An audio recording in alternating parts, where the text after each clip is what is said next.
तमाम हमद उस खालिक अज़ल के लिए, सुकून झील को जो देता है कंवल के लिए। मैं उसी के नाम से करता हूँ इब्तदाए सुखन, कि जिसके नाम फरिश्तों ने भी संभल के लिए। मेरा रसूल हमेशा कमाल करता है, वो जो भी फैसला करे बेमिसाल करता है। मेरे रसूल को शम्सो कमर से मत पहचान, कि ऐसे काम तो उसका बिलाल करता है। अल्लाह और उसके रसूल के नाम के बाद काम का आगाज़ करेंगे। अजीज़ तुलबा, मैं आसिफ राय। आज हमारे पास जमात हश्तम में से दो कहानियाँ हैं, एक हमदर्दी है और एक सच की बरकत है। ये दोनों कहानियाँ आज हमें पढ़नी हैं। आइए बोर्ड की जानिब बढ़ते हैं और इन दोनों कहानियों को अच्छी तरह से पढ़ते हैं।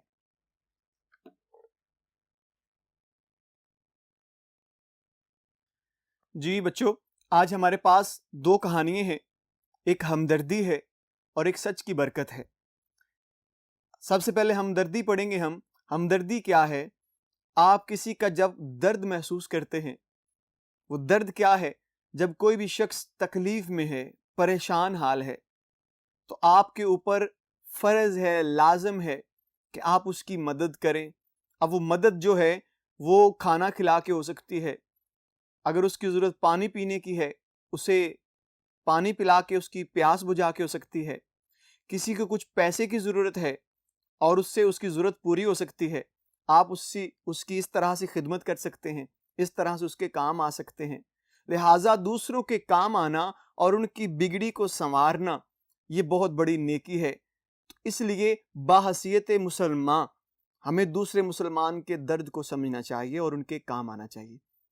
आइए इसी लिहाज से आज की कहानी मौजूद है, उसे पढ़ लेते हैं।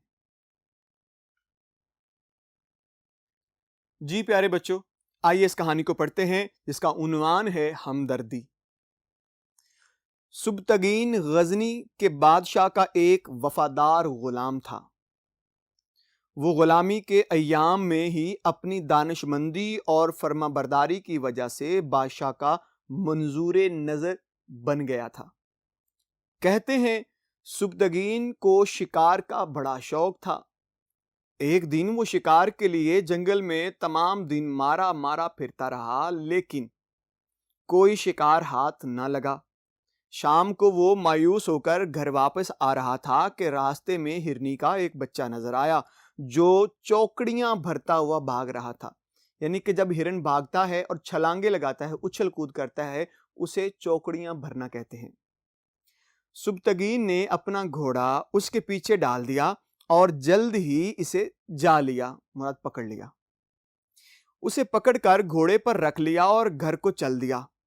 थोड़ी दूर जाकर उसने पीछे मुड़कर देखा कि एक हिरनी उसके पीछे आ रही है और हसरत भरी निगाहों से उसकी तरफ देख रही है। सुबतगीन समझ गया कि हिरनी इस बच्चे की मां है जो ममता से मजबूर होकर मेरा पीछा कर रही है। उसे घोड़े पर बैठे बैठे ख्याल आया कि हो ना हो उसने एक बेजुबान का दिल दुखाया है। ये ख्याल आते ही उसने हिरनी के बच्चे को छोड़ दिया।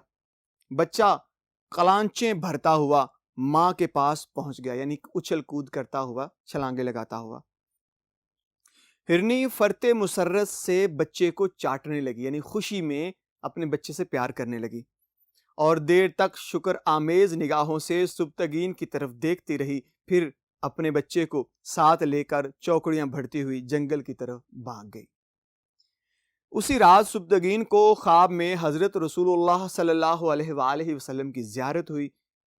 हुजूर अलैहिस्सलाम ने उसे खुशखबरी दी कि अल्लाह ताला तुझसे बहुत खुश हुआ है क्योंकि तूने एक बेजुबान के दिल को खुश किया है। तुझे इस नेकी के सिले में गजनी की बादशाहत दी जाएगी। चुनाचे कुछ अरसा बाद जब गजनी का बादशाह फौत हो गया तो सुबतगीन को गजनी की सल्तनत मिल गई।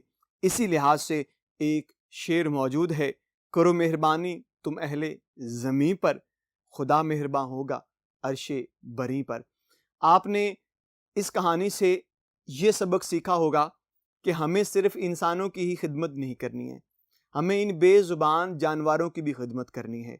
इनको भी पानी पिलाना है, इनकी भी खिदमत करनी है, इनके भी तमाम खाने पीने का बंदोबस्त अगर हमें लगता है कि हम कर सकते हैं और उसकी ज़रूरत है तो हमें करना चाहिए। जिस तरह से सुबतगीन ने हिरनी के बच्चे को छोड़कर उसकी दुआएं ली और अल्लाह ताला ने उस पर कितना करम कर दिया, اس طرح ہمیں بھی چاہیے کہ ہم بھی جانوروں کی بھی خدمت کریں۔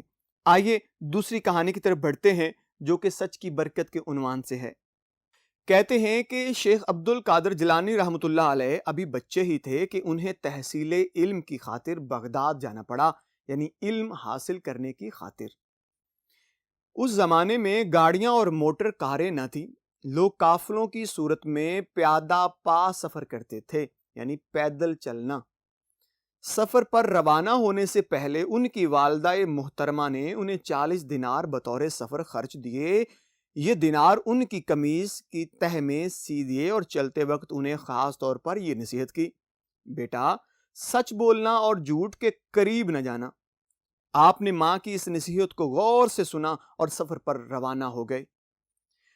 قافلے نے ابھی 2 ہی منزلیں طے کی تھیں کہ ڈاکوؤں کے ایک گروہ نے رات کی تاریکی میں اس پر حملہ کر دیا۔ تمام قافلے میں بھگدڑ مچ گئی۔ ڈاکوؤں نے اہل قافلہ کو لوٹ لیا۔ ایک ڈاکو آپ کے پاس آیا اور کہنے لگا، لڑکے تیرے پاس کیا ہے؟ آپ نے جواب دیا، میرے پاس 40 دینار ہیں جو میری قمیض میں سلے ہوئے ہیں۔ ڈاکو نے آپ کی بات کو مذاق سمجھا اور ہنستا ہوا آگے چلا گیا۔ اتنے میں ایک اور ڈاکو وہاں پہنچ گیا۔ اس نے پھر وہی سوال کیا۔ آپ نے پھر وہی جواب دیا کہ میرے پاس 40 دینار ہیں۔ وہ ڈاکو یہ سن کر بڑا حیران ہوا اور آپ کو پکڑ کر اپنے سردار کے پاس لے گیا۔ سردار نے بھی وہی سوال کیا، لڑکے سچ سچ بتا تیرے پاس کیا ہے؟ آپ نے بڑی دلیری سے جواب دیا، میں تمہارے 2 ساتھیوں کو پہلے بھی بتا چکا ہوں کہ میرے پاس 40 دینار ہیں جو میری ماں نے میرے کپڑوں میں سی دیے تھے۔ سردار یہ دلیرانہ جواب سن کر بہت متاثر ہوا۔ جب قمیض کی تہ کو کھولا گیا تو 40 دینار نیچے زمین پر گر پڑے۔ یہ دیکھ کر سردار کی آنکھیں حیرت سے کھلی کی کھلی رہ گئیں۔ اس نے آپ سے مخاطب ہو کر کہا، لڑکے تو نے سچ بول کر اپنا راز فاش کیوں کیا؟ آپ نے جواب دیا، میری ماں نے مجھے نصیحت کی تھی کہ بیٹا ہمیشہ سچ بولنا۔ ماں کی نصیحت مجھے دنیا کی ہر چیز سے عزیز تھی۔ آپ کا یہ جواب سن کر سردار کی آنکھوں میں آنسو آ گئے اور وہ بے اختیار پکار اٹھا، لڑکے تو نے میری آنکھیں کھول دی ہیں۔ ایک طرف تو ہے کہ اپنی ماں کی نصیحت کو نہیں بھولتا اور ہمیشہ اس پر عمل کرتا ہے، اور دوسری طرف میں ہوں کہ اپنے مالک حقیقی کے احکام سے غافل ہو کر دن رات اس کی نافرمانی کر رہا ہوں۔ یہ کہہ کر ڈاکوؤں کے سردار نے اپنے پیشے سے ہمیشہ کے لیے توبہ کر لی اور اپنے دل میں یہ عہد کیا کہ بقیہ زندگی خدا کی اطاعت میں گزاروں گا اور کوئی ایسا کام نہیں کروں گا جو اس کی مرضی کے خلاف ہو۔ نتیجہ ہے سچائی میں برکت ہے۔ جی پیارے بچوں، آپ نے ابھی کہانی سنی اور آپ نے اس میں دیکھا سنا کہ کس طرح سے سچ بولنے سے زندگیاں بدل جاتی ہیں۔ آپ کی زندگی تو بدل رہی ہے، لیکن جو آپ کو دیکھ کے معاشرے والے سنور رہے ہیں، یہ بہت بڑی نیکی ہے کہ اگر کوئی شخص آپ کی زندگی کو دیکھ کے سیدھی راہ پہ آ جائے تو یہ بہت بڑی نیکی ہے۔ ہمیں بھی ایسا بننا چاہیے، ہمیں بھی سچ کا ساتھ دینا چاہیے اور کبھی بھی جھوٹ نہیں بولنا چاہیے، کیونکہ جھوٹ تمام برائیوں کی جڑ ہے، یہیں سے برائیاں نکل رہی ہوتی ہیں۔ لہٰذا جب ہم سچ بولنے لگ جائیں گے تو اللہ تعالیٰ ہماری مدد کرے گا، کیونکہ اللہ کہتا ہے کہ میں سچوں کے ساتھ ہوں، تو ہمیں سچے ہو جانا چاہیے۔ میں امید کرتا ہوں کہ آج کی یہ دونوں کہانیاں آپ کو اچھی طرح سے ازبر ہوئی ہوں گی۔ انشاءاللہ اگلے لیکچر میں مزید 2 کہانیوں کے ساتھ حاضر ہوں گا۔ مجھے اجازت دیجیے گا۔ اللہ حافظ۔